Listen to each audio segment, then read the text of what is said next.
There's something happening here. We're in the fourth week right now in the middle of our Culture Center installation. So this week it's all about culture.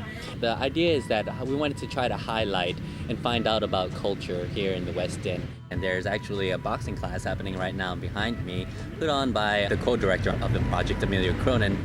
The reason I tried to incorporate boxing and martial arts into Culture Week is because A, martial arts is an art form. And it's one that I've learned in a different place and tried to bring back here. And it's a way to empower people who have been traumatized in the past.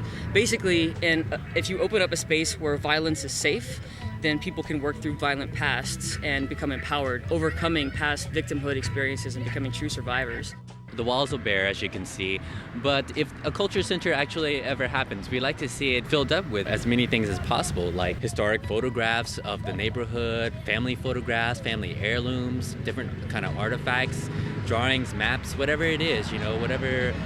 We need to start really documenting the history of this place. Right now, to find culture in New Iberia, you would have to look at the pictures, and it's very hard right now to recover the pictures that identified this area as it was. At one time, Hopkins Street was a thriving business throughway. It just was something to see around here. And it's shocking to see that it went down so much. But if you don't have pride for yourself, you're not going to respect anybody else. You're not going to have any endurance. I've been here 7.5 years here, and I haven't sold a pack of chewing gum yet. So I'm really trying to teach these people here, you don't need no pile of money to do anything. All you need is determination and desire for completion. We more or less took care of our own. You very seldom would see police in the area. I think when they came along with all these zoning change, these people couldn't meet it, and one by one they just start dropping out, It's been destroyed by tearing buildings down, a loss of interest in what was before us, and now is just barren. I'm looking forward to something of some importance up here that would really complement the area and educate the people here, because there's a lot of past here that no one really know about.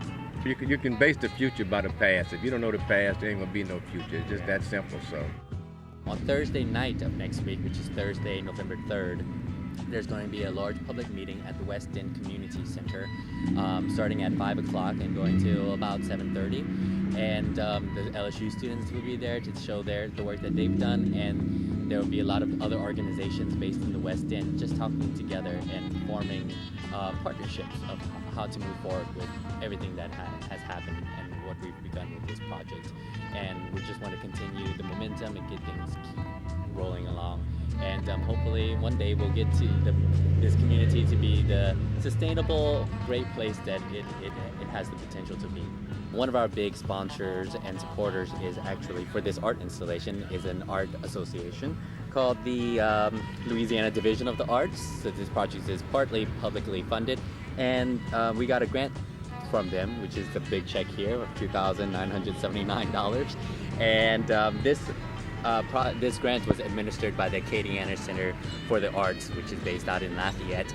And I was there a couple of weeks ago talking about this project to the people at the Art Walk at the ACA. And they've just been really great in supporting us and providing funds for this project and helping out wherever they can. So I'd just like to give them a shout out for that and tell everyone out there in YouTube land to really support the arts whenever you can.